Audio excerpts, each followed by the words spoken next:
back. It's been a long time. It's not been that long. It's been like 3 months, but that still feels like that's like all of summer. And honestly, I'm just gonna be transparent and say part of the reason why I just didn't post anything was because I feel like I shouldn't just make up content, right? Unless God is like, hey, Sidonia, I want you to talk about this. I don't want to just make up something and be like, man, I just feel this on my heart if I don't really feel it on my heart. You know what I mean? But now God did put something on my heart to speak about, and I kind of ran from it a little bit. And then it kind of just started to get worse, kind of like the Jonah and the whale thing. So now I'm like, okay, I have time today. I need to make some time to film this video. I'm going to try to do this in a one video thing. I'm going to do my best. I promise I'm going to do my best to get this posted, okay? Today is August 11th, Monday, right? I want this video posted by the end of the week. If Sidonia doesn't have this video posted by Saturday, August 16th or something like that, I'm going to be mad, okay? That's all I got to say. I've been put in an awkward position by God where now everywhere I turn, it's this specific topic that's being brought up. And it feels like this like restless feeling in my spirit where it's just like, girl, you know you're supposed to be talking about this and you're not. And I'm doing the same thing that I used to do all the time whenever I post videos where I feel like, well, I'm not qualified. Well, I don't have all the facts. Well, I don't have all the history. Well, I don't have all the this and the that. And I don't have all the answers. I just feel like it might mean this. You know what I mean? And God is like, girl, I told you to speak. Whatever you think you thought, I knew you were going to think and thought. So go and open your mouth and talk. And so that's what I'm doing because he clapped me with that one. I have no comeback for that. So here I am. Hi, welcome back. Today's topic is about, this is so awkward and I apologize, marriage and virginity. I'm so sorry, guys. And it's nothing creepy, okay? I promise. Well, it's nothing like, just listen, okay? So my own history with this, growing up in the church, oh, don't have sex until you're married, blah, blah, blah, blah, blah, blah, right? Cool, great, awesome. You know, you get to a certain age and you're like, oh, sex is disgusting. Sex is disgusting. Sex is disgusting. And then you start watching slowly as your friends start thinking it's not disgusting. And I'm sitting here going, oh, I'm by myself. I still think it's disgusting, okay? I don't care what my hormones, I don't care what my hormones say. I still think that is disgusting. But anyway, that is not the point. The point is, that's like the standard. Don't have sex until you're married, right? And it's cool up to like 15, and then people start dropping like flies, right? And I remember in high school, and even now, I tried my best to like pick friends that had some knowledge of God, right? Because I didn't want to be around people who are smoking and vaping. I didn't want to be around people who are just like, oh yeah, it's okay to kill children in the womb. That's crazy, you know? Even that was hard for me. Like, I had a Catholic friend, I had a friend that was kind of Christian, I had a friend that knew God, and another friend that was friends with all those friends who was just kind of like, yeah, I thought about it before, you know? I saw as each and every single one of those friends ended up losing their virginity in high school, right? And the Christian friend, right? The Catholic friend, which blew my mind because I know her parents have been so mad about that. And this is not to gossip. I have a point, I promise. And I remember one time they said something to me, and I was probably in like 11th grade. So 16, right? The Catholic friend says, you're the only virgin left. You're the only one. And I looked at her and I was like, did I skip a season with you? What's going on? And then she was like, no, never mind. And I just like ignored it because I was like, okay, whatever. Like, and during this time of my life, I was going through some stuff, so I didn't have time to deal with it, honestly. But then my other friend came over who was just like actively sleeping around. Not sleeping around, I should say, but like everybody knew it, you know? It was kind of embarrassing. They both were over my house, and finally the truth came out. And I was just kind of shocked because I guess in my head, what sex means to me is so much more than what it's been dumbed down to. You know what I mean? Like, I feel like it became a competition. Like, oh, I got this many bodies, or I can do this. I don't want to know what you can do, Okay, I don't want to know all of that. Olympics, okay? Put that away. I don't, that's not a flex. That's scary, okay? But anyway, so I'm always just like, what? Every time I hear like somebody else that I knew, I'm just always like, what? And then the next thing, we'll skip forward to like more recently-ish, within the past 3 years, because that was about like 6 years ago, right? So within the past 3 years now, the next thing I started to see a lot was people getting married in the church, like young Christian adults getting married in the church for sex, not for, it's not even like for love or for like, God appointed you two to be together. It was, we can't control ourselves. This is what the verse says. I want some booty. Let's link our lives together forever, right? And bind ourselves by the law of both man and God. And yeah, that honeymoon phase is going to end so fast. But anyway, that's as bad. That's almost worse to me than just sleeping around. You know what I mean? Because now you made it look like it was holy and you knew it wasn't. But I started to see this like in my own church. Like I was like, and then like in Bible studies I was going to, I was like, why is everybody getting married? Like, what is going on? You know, and it's not that marriage is a bad thing. Marriage is a very beautiful thing. Okay. But it's not something from my experience with Christ that happens like that in a year, right? Like you go to Christian college and what is that like stupid little catchphrase or whatever? It's like ring by spring or something like that. That's a disgusting perversion of what God wanted marriage to be and wanted sex to be in his church, his own church, perverted his. And it's just so sad to me because people don't understand what they're doing with their lives. But anyway, so I started to see that in the church recently, right? And it was accompanied by a dream I had a while ago that I didn't share on here because I thought it was more personal, right?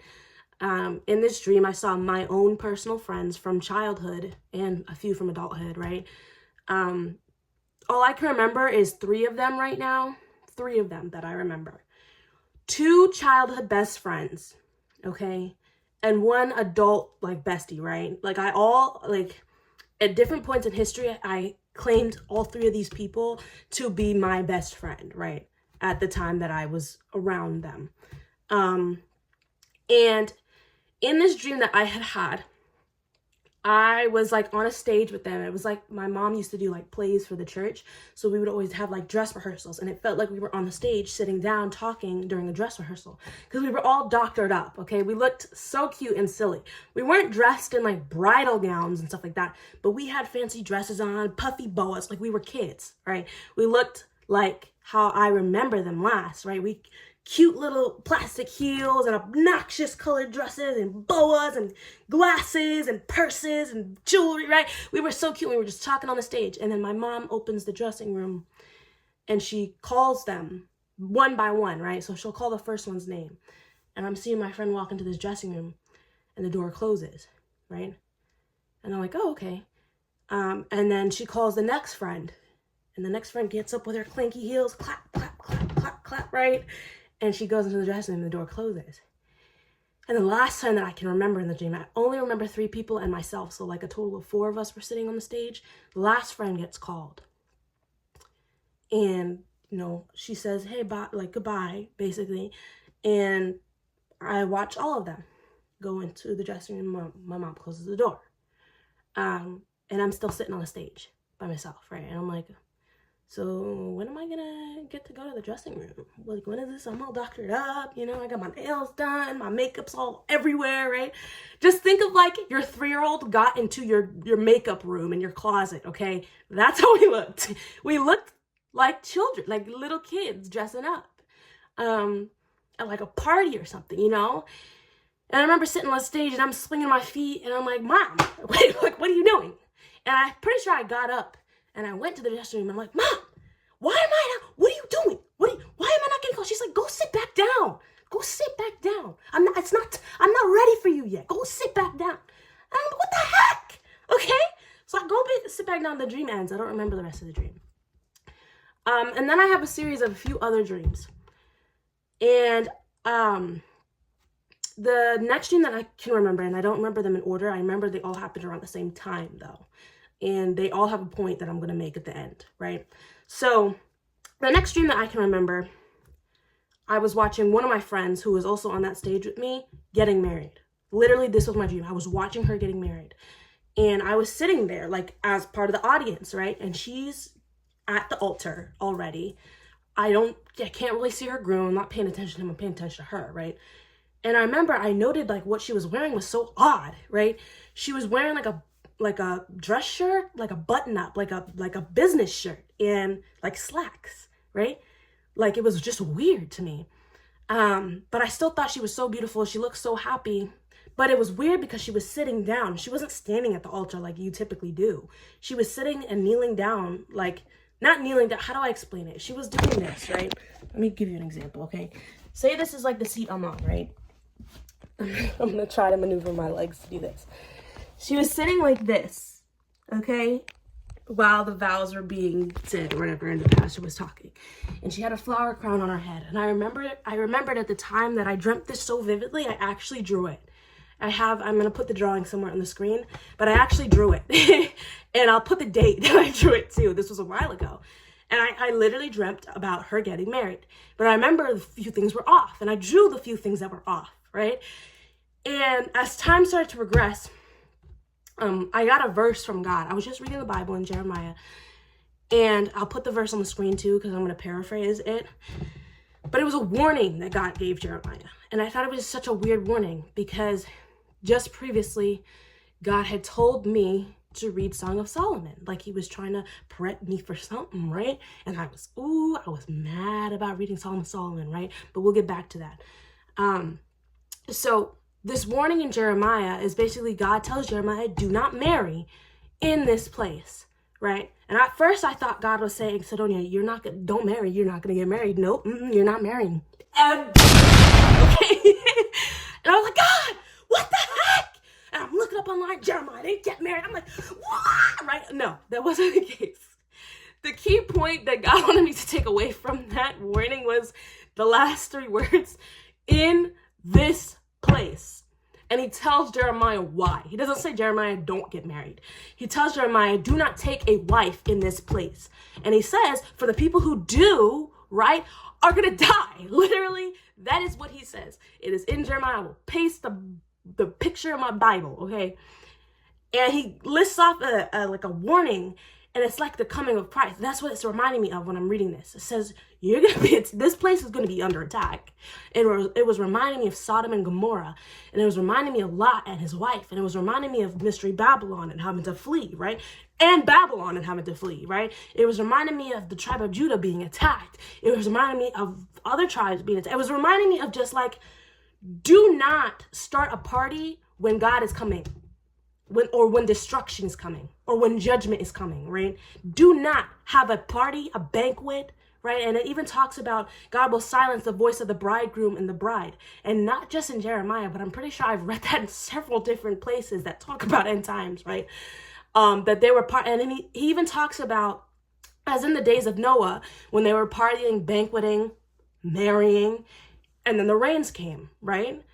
And then now it's Now it's maybe we shouldn't have built a house here. Now it's maybe we shouldn't have been stuck to everything that was a part of this place. Maybe we should have just waited on God. Maybe we should have been obedient. Maybe he knew what was going to happen. And if we were obedient, we could have saved ourselves a lot of turmoil and hurt. Okay, so I'm taking that warning. I'm looking at the dreams that I've been given. And now I'm going to give you previous context to before I received that warning. Now, I would say I was 16. No, I'm going to say, yes, I was 17, okay? 2022, I believe. So this is like my senior year of high school, okay?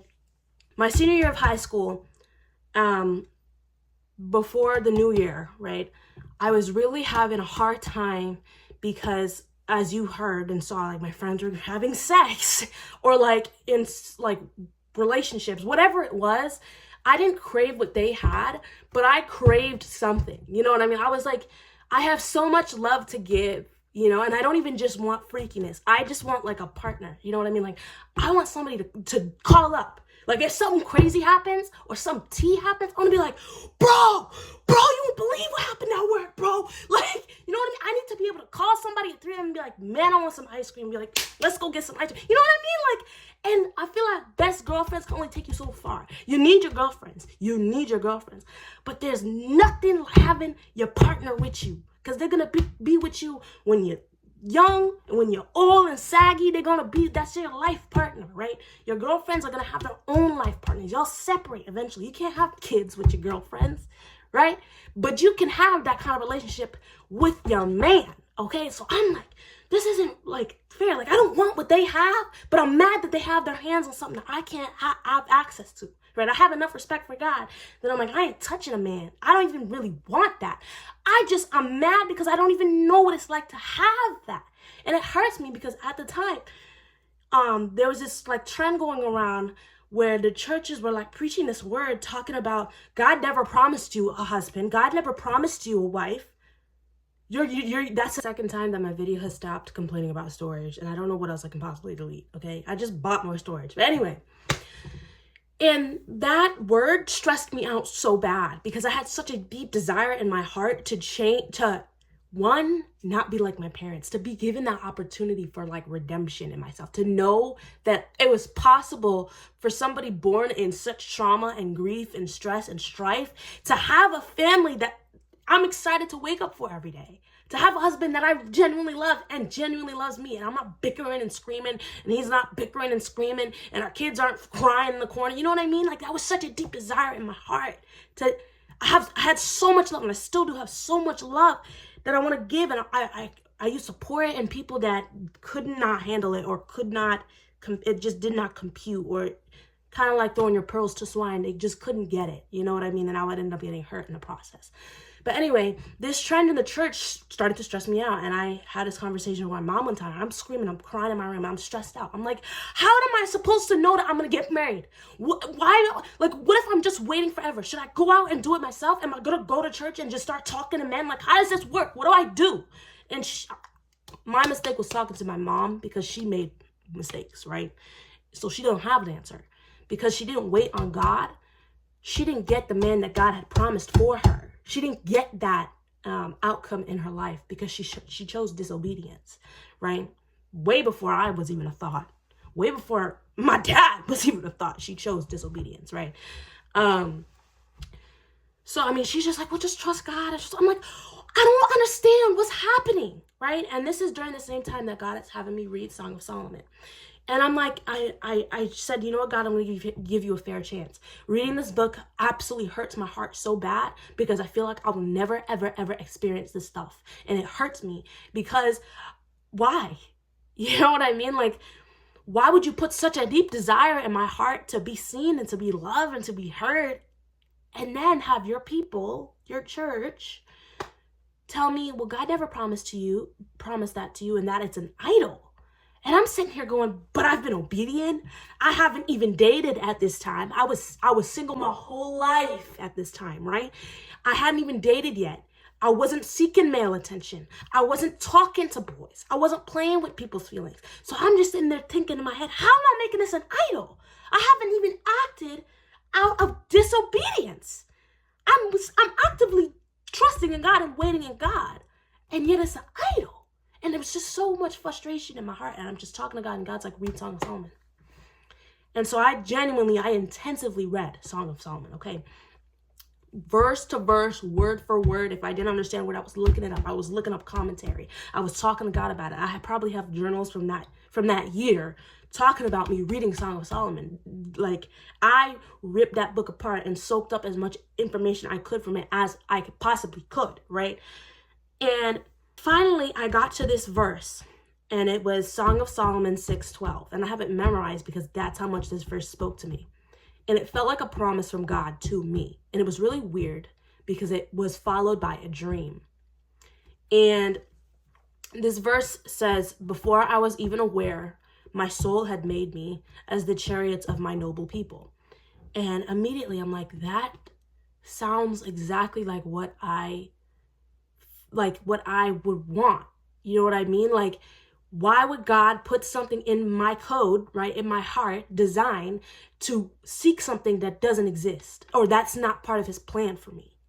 And it's not an evil thing. Like, I'm not seeking sin. I'm not seeking, like, a replacement for God. God has his place in my life as my God, as my foundation, right? As the person that's going to stand by me forever, right? God cannot be my husband. And that was the weird thing that was happening in the church, where it was like, God is your husband. And I'm like, one, that's weird. Because I don't look at God as a husband. I look at God as a father, a creator, a maker, right? He is not supposed to fill that spot in my life. I'm created as a female. He is a deity. He is God, right? He cannot possibly be, even Jesus could not be comparable to any female to be a mate, right? We're created to have mates because that's part of God's design. God is not your husband. I don't know who thought about that weird sermon, but it was weird. From the top to the bottom, it was just weird, okay? Editing Sidonia here. I just wanted to clarify that I know when people like used to bring that up in the church, it was talking about like the bride of Christ and like him being the groom and all that stuff.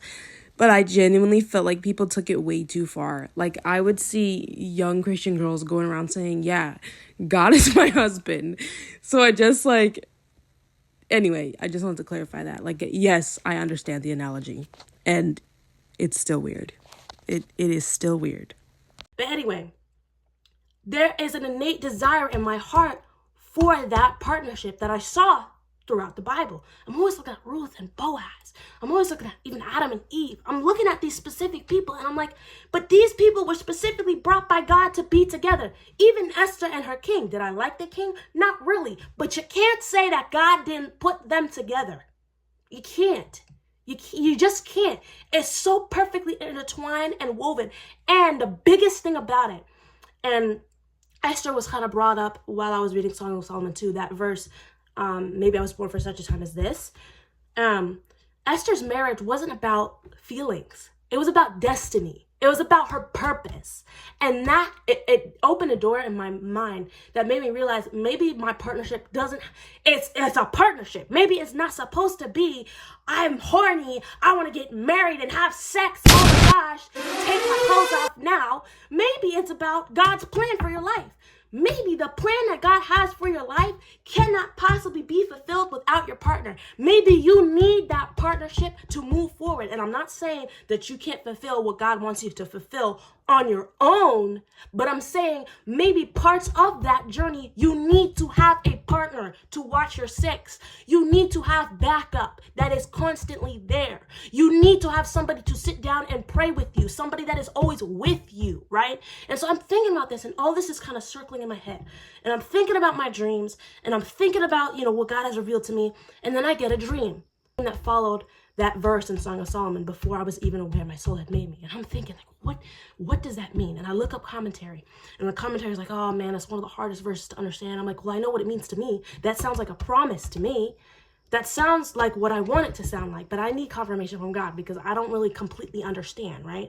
But it says in the verse, before I was even aware, my soul had made me. I'm thinking my soul had made me aware of something that my body or the physical world around me cannot compute yet. My soul knows something that Sidonia up here don't know, right? In my code, in my creation, in my design, in my destiny, my soul was aware of something that I was not aware of. And that's why I was craving so much, right? That kind of like how it's programmed into every single human to question if there's a God, right? To think maybe there's a God, right? It's part of your design. It's part of who you are because it is the truth. You cannot look for something that isn't there. If it wasn't there, you wouldn't question it in the first place, right? And I always give an example whenever people ask me, like, what does that mean? What do you mean by that? And I tell them, think of a color that's never existed before. I want you to make up a new color. And I don't mean a new name. I don't mean a shade. I mean literally add a color to the known color wheel. I don't mean metallic. I don't mean, no. Add a new color to the color wheel. You can't. Your brain physically cannot compute. And you probably don't have a desire to because it's not supposed to compute. I don't know if that analogy helps, but Yeah, that's the analogy I have. But anyway, so I was given a dream.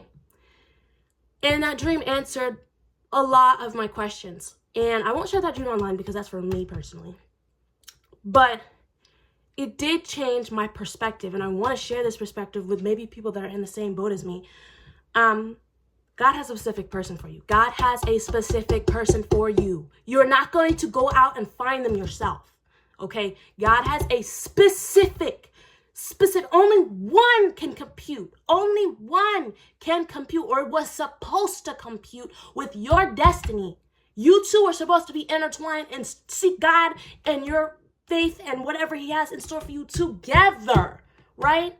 As the bride of Christ, united together, right? One flesh, together, okay? And when you sacrifice that, but you go and you sleep before you meet this person, you just forfeited that destiny and that person.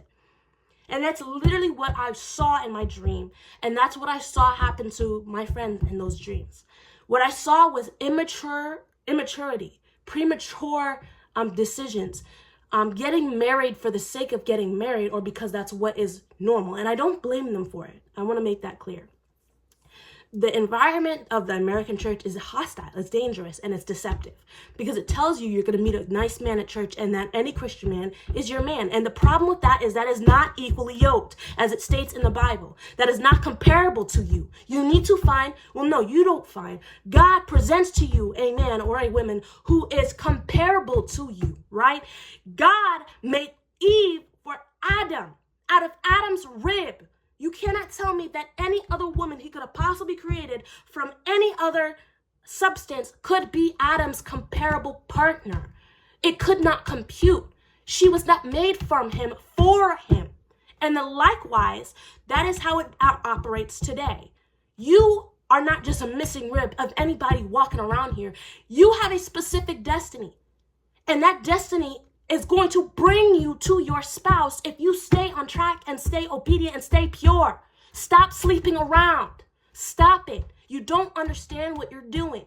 And the problem is it's so trendy and people shame you so bad when now you're an adult and you're a virgin. What's wrong with you? Something must be wrong with you. They treat you like you're autistic or you're like homeschooled or something. And I'm sitting in my head like, why would I want to give the most intimate part of myself away for the sake of doing it because everybody else is? I forfeited whoever my children were supposed to be. I forfeited whoever my spouse was supposed to be. I forfeited that relationship. I just completely derailed off the track that God had for my life. And I don't even know it. That is scary. That should scare you.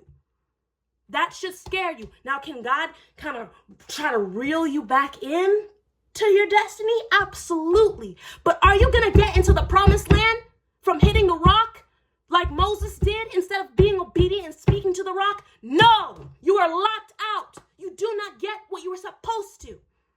Imagine how mad Moses was. He was so frustrated, he couldn't wait on God and just speak to the rock. And instead, he goes and hits the rock and he locks himself out of his own destiny. Are you kidding me?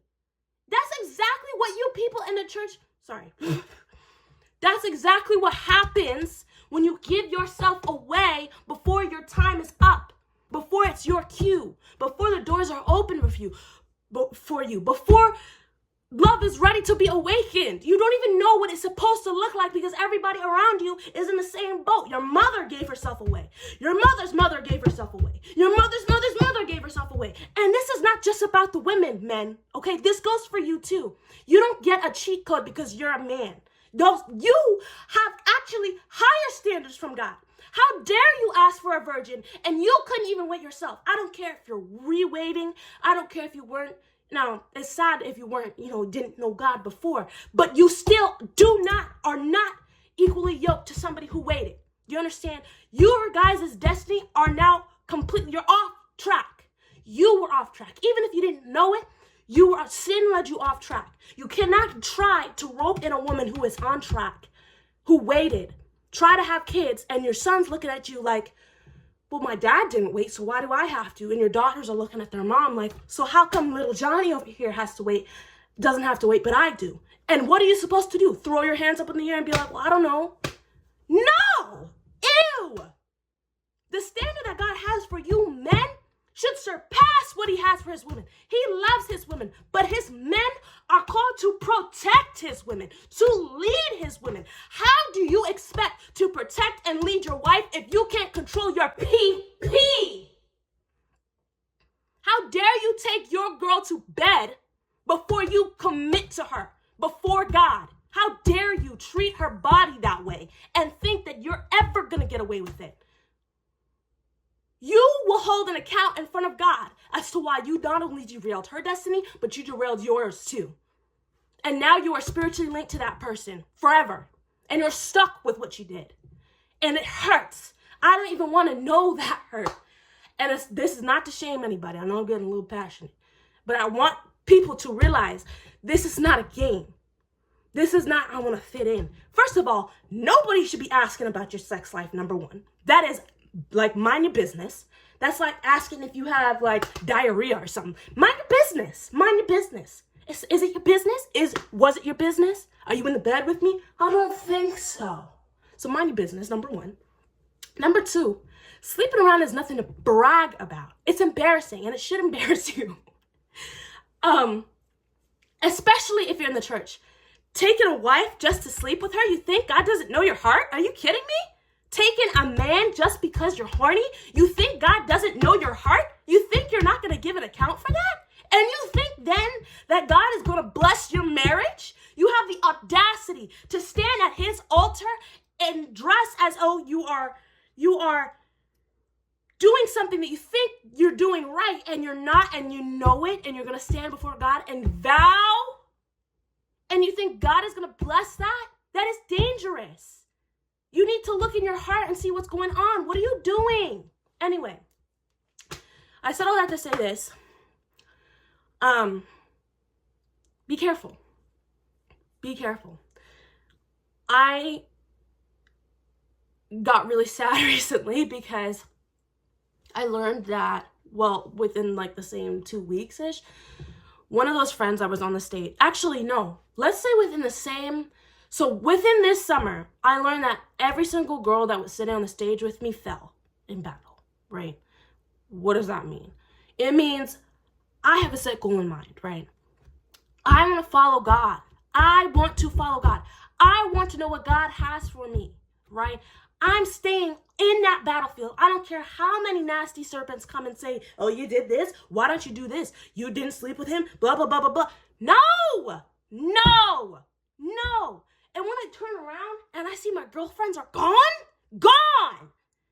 You know how lonely that is? And I don't think it's talked about enough. I feel like in the church when you talk about it, people just say, well, just get married or just go to church or go to different events. And that's not of God either. That is not of God either. And the most painful part about it is because I feel like at the same time I grieve two things. Kind of like I said a couple minutes before. I grieve the fact that they get their hands on something that I don't have access to yet, right? Even though I don't want that. I don't want to sleep. I don't want to give my virginity away. And then that person leaves? Are you kidding? I know that I don't have enough mental health capacity to not harm myself. Like, there's no way that I could endure that. I know for me personally, I could not mentally endure that pain. I don't even want to know. I don't even want to think about it. So my first thought is like, man, like they get to know what it feels like, and that sucks, right? Because I'm still waiting, and I don't know why, and I don't know well, I do kind of know why, but I don't know what's going on, and it sucks, right? Because another one gets to know. And then I learned one was sexually abused, and I'm like, dude, that sucks. But at the same time, why were you in that relationship? You knew better, right? I'm just like, And then the third one is engaged and hasn't even been with the person for a year. And I'm just like, what is happening? And I remember I'm like sitting with God. I'm like, what is happening? I saw all three of those girls within the span of the summer. This summer, I learned of every single one of them basically being called down from the stage. And I thought back to my dreams that I had a couple years ago. One, really creepy. God basically showed me which one was going to get married, and he showed me how, and he showed me that it was prematurely because she was dressed like a child. And then the other two didn't even get their own personal dreams. The other two were just in that one dream with all three of them. And it broke my heart for one specific girl. And this is this is within like the last week, and I learned what happened. Broke my heart so bad, okay? This is a friend that I had that I was friends with for the longest out of all of them, okay? My best friend. I thought she was gonna be my maid of honor, dude. She was like my sister. She was a sister to me. And it broke my heart when I learned what happened to her, because all I can picture is like those little girls in the boas and the plastic heels, and they're so little. I still remember them as being little girls. And it hurts me because I know that she deserved better. And I just don't understand why. Like, and I'm not saying like this path is easy. It sucks. I don't like doing this. I don't necessarily like want a man, but no. I don't necessarily need a man right now. And that's why he hasn't presented himself. But I want one, you know? And I'm sure they did too. And what happened to her just breaks my heart, because it's like, I mean, we used to talk about this stuff when we were like 12, 13, giggling and watching shows. Oh, that's so disgusting. Like, you know what I mean? And it's just like so sad. So sad. I can't even imagine. Oh my gosh, if she ever watched this, she'd be like, oh, that girl's crazy. Who cares? Okay? I have a heart and I care about people.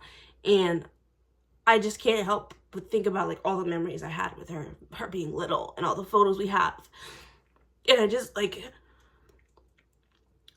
I tend to blame myself a lot of the times for situations that have absolutely nothing to do with me. And all weekend I'm telling myself, this has nothing to do with me. This is none of my business. This has nothing to do with me. Like, why do I care? I need to drink water and mind my business, right? But at the same time, I can't help it. Like, I don't know why. I have like this grieving spirit all the time. And it's really exhausting. It's really annoying. And it's hard to explain to other people because other people wouldn't care, right? But I care so much. And it breaks my heart.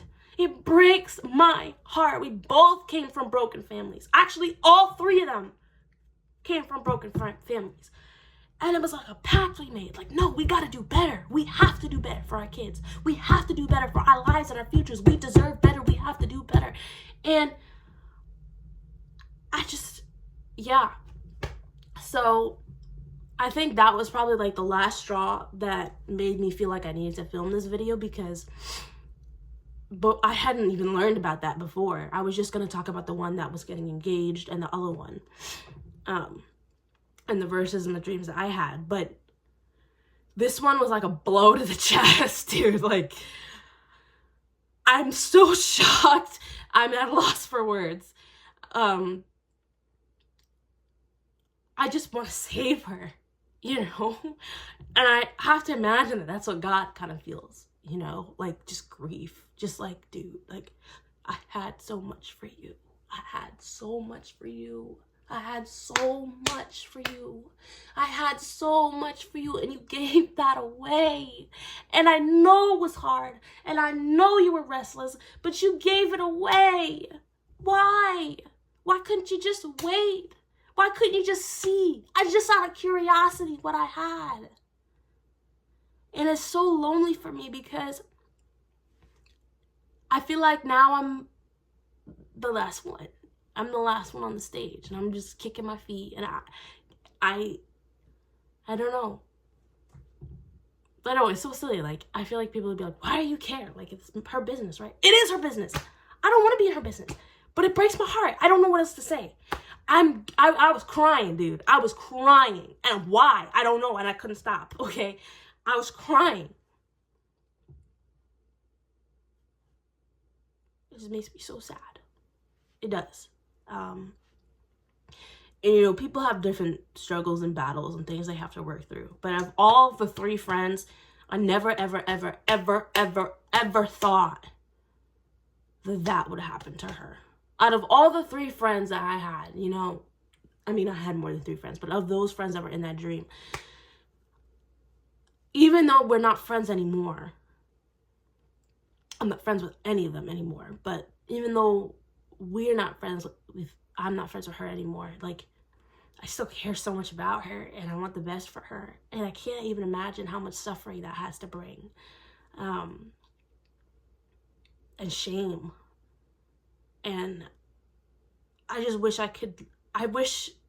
I don't know, she doesn't, like, I can't be a part of somebody's life if they don't want me to be a part of their life. Like, that's not my business. But at the same time, I want to intercede. Like, I feel so horrible, and there's nothing I can do. And maybe that's how God feels. Maybe it's a lesson for me to learn, like, hey, this is what happens when this happens. This is how I feel. What am I supposed to do? I feel so horrible. My daughter was taken advantage of, dude. And now what? And it's just like, it's sad. But anyway, yeah. I don't know. Oh, there's a last part that I wanted to talk about that's a little bit more bold, and I told God that I would talk about this part of it, because if I didn't, he'd probably tell me, hey, you need to post a part 2 because you didn't talk about everything that I told you to talk about. Yeah, you think God is not petty? I'm sorry. Yes, he is. Don't come at me for that. But I just gotta look. I gotta tell the truth, okay? He's a little petty. I'm not gonna. He's a little bit petty. If you don't do it, ooh, he's gonna let you know. He's gonna let you. He will wake me up in the middle of my sleep. Okay, he's gonna let you know. But anyway, so the last part actually is something that I thought about while I was journaling today about how I probably should post this video or film this video. And it was a little bit more about the 144, because I was thinking about my destiny, and I was thinking about the things that God has shown me with the dream that I had for myself, and with just what the Bible says about the 144. So God actually calls the 144 as pure as virgins, right? And I always thought that was so weird, because I was like, well, ew. Like, I mean, well, not ew. I always just thought it meant like they sought God in their lives, you know, like, but how do you seek God more than other people? Like, that was confusing to me. Like, I was like, okay, whatever. It's like kind of one of those verses that are like, oh, it's a metaphor, or that's a pretty like idea or vision, right? But you kind of just move on and read more of the crazy parts, right? But then I was thinking about it, and I was sitting about it, and I was like, if I had to think about maybe who is part of the 144 today, of the 12 tribes of Israel, 12,000 from each tribe, I thought about an idea that was really interesting, and it was like, what if they were called to only be with their partner? Like, what if all of these people that were participants in the 144,000, these prophets, right, these people that testify according to Isaiah and Jeremiah's counsel, right, what if they waited? Like, what if that was like a criteria almost? What if that was something that had to happen in order for them to be partnered with who they're supposed to be partnered with, right? In order to fulfill said destiny. Why? I don't know. I'll let you guys chew on that. But that was my thought. So yeah. God has a plan for your life. Please believe that it includes a spouse, if that is what you desire. I feel so heartbroken that little girls or young women or men are going around thinking that God doesn't have people for them. And then they end up taking matters into their own hands and learning the hard way. You know, just talk to God. Please, please, please have that relationship with Christ. Tell him how tired you are. Tell him how sad you are. Tell him, please. He wants to hear it from you. And I promise you, he has somebody for you. He does. He does. If that's put in your heart, he has somebody for you. But you have to be equally yoked to that person, or the relationship, one, is not ordained by God, and two, will not work. You have to want it. You know what I mean? One of the things that, when I was dating my ex, one of the verses that I kept opening to was, do not awaken love until it pleases. And I was like, what does that mean? What does that mean? What do you mean? What do you mean? And I had to learn the hard way. I don't know what I was thinking, but yeah, that relationship didn't go so well. It was kind of ridiculous, okay? One, I didn't think that guy was attractive at all, so that was just pointless. Two, he was too old. And three, we were just not equally yoked. Like, where he was in his walk with God was just not where I was. It was way surpassed. So I'm like, it was just icky. But anyway, that kept popping up like a warning. And I didn't understand what it meant until after I had broken up with him. And it's all throughout Song of Solomon. And it's like the Shulamite is pleading with the readers. Actually, I just wanted to clarify one more time. It's not even the readers that the Shulamite is pleading with. She says, I charge you, O daughters of Jerusalem. She's straight up talking to the young women of her nation. And she's pleading with them, not the men, the women. Do not awaken love until it pleases. Do not. And I just always have to think, like, it reminds me of, like, literally how I got into that relationship with my ex. I forced it. It was forced. It was not time. And I went out and I sought myself. And that was that warning. Do not awaken love until it pleases. It's not something that you have to force. Anyway, that's all I had to say.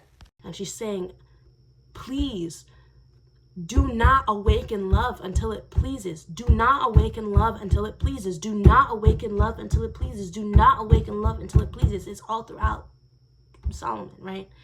And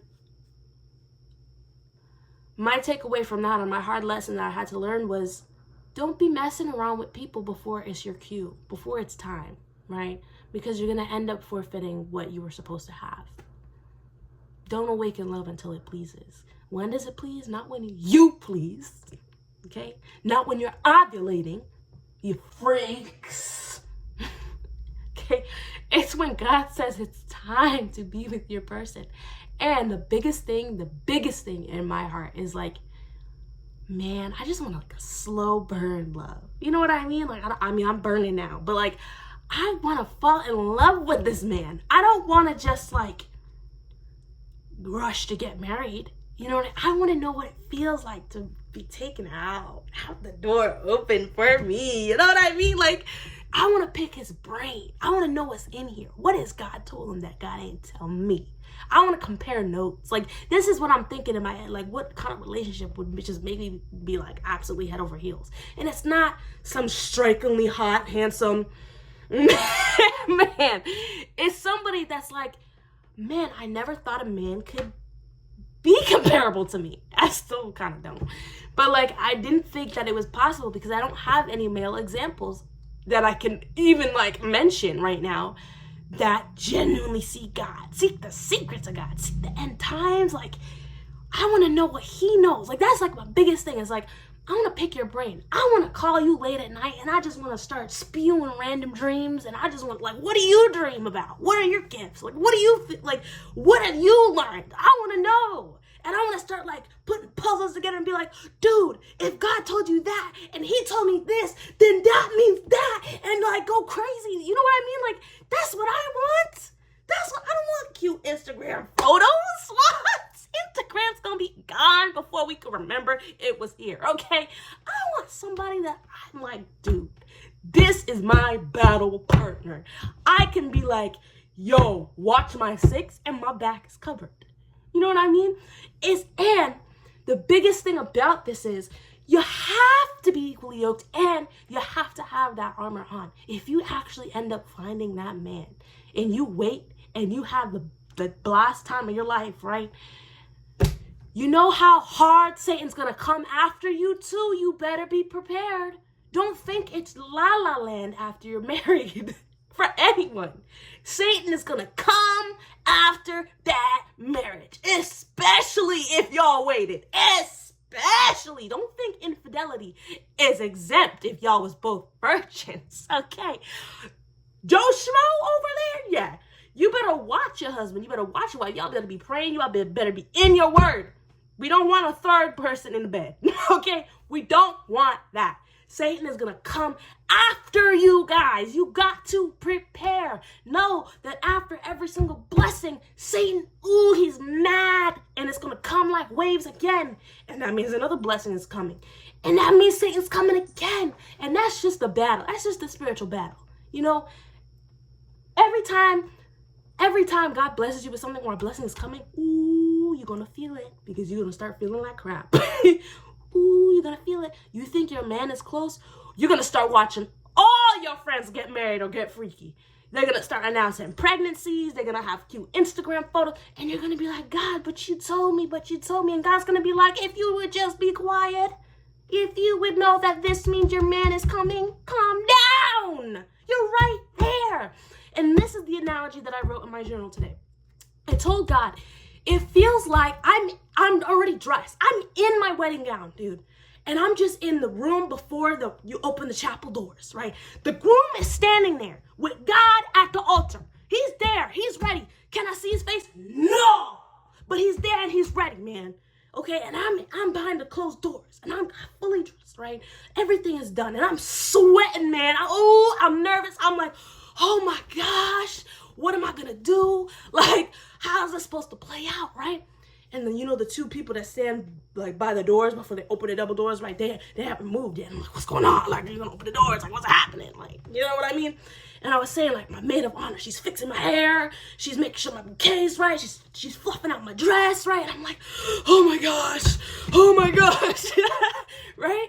And then I was telling God, I was like, and it feels like all these emotions, like being super excited and being super anxious and being terrified and being sad, and being happy and being ecstatic. And it feels like all these emotions like take on the form of kids, right? And they're circling around me. And they're running around me like ring around the rosy, right? And they're like, ring around the rosy, right? And they're going in a circle. That's how my emotions feel, right? And I'm sweating. I'm like, oh my gosh, like this is happening. What do I do? Like, God told me these things were going to happen and they started happening. And I'm like, oh crap. That means the other stuff he told me was going to happen was going to actually happen too. Like, whoo. So I'm sweating and these kids are running around me. I'm like, dude, shut up. Go back to your seats. Okay. And that's what I said it felt like. I told God, it felt like I'm in the waiting room, right? And it's like, oh my gosh, like, what's going on? Like, I'm nervous, I'm anxious, I'm weirded out. I want to go, but I also don't. Like, I'm like, should I run? Should I stay? What am I doing, right? And I opened the Bible, and this is the verse he gave me.